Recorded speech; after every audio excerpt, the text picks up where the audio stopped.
अस्सलाम वालेकुम guys, I am हज़रत शाह और मैं एज अ टीएम काम करता हूं मेडिकल कंपनी में। आज का कुछ वर्क प्लान ये था कि हम बिलालगंज के कुछ डॉक्टरों से मिलेंगे और उनको प्रोडक्ट्स के रिलेटेड इन्फॉर्मेशन प्रोवाइड करेंगे। पहले डॉक्टर को मिलने के बाद मेरे मैनेजर को हो गई चाय की तलब और हम पहुंच गए चाय के होटल पे। वहां से 2 चाय के कप हमने ऑर्डर किए। मेरा मैनेजर तो फ़ोन में फुल मस्त लगा था, मैं अपनी चाय इंजॉय कर रहा था। चाय पीने के बाद मैं और मेरा मैनेजर निकल गए अगले डॉक्टर की तरफ। डॉक्टर साहब तो नहीं आए थे लेकिन मेडिकल रैप का काफ़ी रश लगा हुआ था। जून डॉक्टर साहब का आना हुआ, मेडिकल रैप सीधा सारे क्लिनिक पे। जो रश बाहर था वो एकदम क्लिनिक के अंदर आ गया। हमने भी अपनी बारी का इंतज़ार किया, कॉल शॉल की डॉक्टर साहब को और निकल गए अगले डॉक्टर की तरफ। रास्ते में काफ़ी डॉक्टर्स थे तो हमने सारे डॉक्टर्स को कवर किया एक साथ और लास्ट डॉक्टर की तरफ निकले जो कि चौधरी हॉस्पिटल बैठा था। हम हॉस्पिटल की एंट्रेंस की तरफ चले।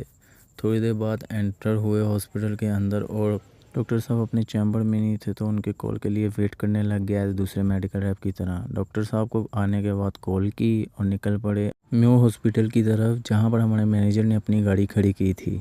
यूं ही इवनिंग की ड्यूटी स्टार्ट हुई, आपके भाई को बुलाया नेशनल हॉस्पिटल मैनेजर ने तो आपका भाई भी सीधा चला गया नेशनल हॉस्पिटल के अंदर। वहां के डॉक्टर को मिलने के बाद आपका भाई निकल पड़ा फिर से बिलालगंज की तरफ क्योंकि इवनिंग से कुछ डॉक्टर से उनको मिलना था। उनको मिलना भी ज़रूरी था क्योंकि वो इंटरेस्टेड थे हमारे प्रोडक्ट में। आपका भाई सीधा निकल गया बिलालगंज की तरफ और रास्ते में थोड़ा बहुत एंजॉय करते हुए आपका भाई फुल टाइम जा रहा था बिलालगंज में।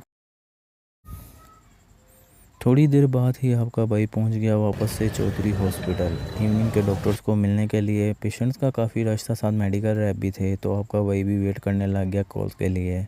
डॉक्टर साहब को कॉल की और निकल पड़े चौधरी हॉस्पिटल से अगले डॉक्टर को विज़िट करने के लिए। चौधरी हॉस्पिटल से निकलने के बाद काफ़ी डॉक्टर्स को विज़िट किया। उसके बाद पहुंच गए हम लास्ट डॉक्टर नुमान हैदर के क्लिनिक एंटर हुए और निकल पड़ी सीधा डॉक्टर साहब के रूम की तरफ। डॉक्टर साहब के रूम के पास पहुंचने के बाद उनको भी हमने कॉल की और निकल पड़े घर की तरफ क्योंकि काफ़ी टाइम हो गया था और छुट्टी का भी टाइम हो गया था। तो आपके भाई ने सीधा बाइक पकड़ी और निकल गया घर की तरफ। आज काफ़ी काम किया जिसकी वजह से बहुत थकान हुई तो आपका भाई सीधा चला गया घर। आज का व्लॉग इतना ही था। सो अल्लाह हाफिज़, मिलते हैं नेक्स्ट व्लॉग पे।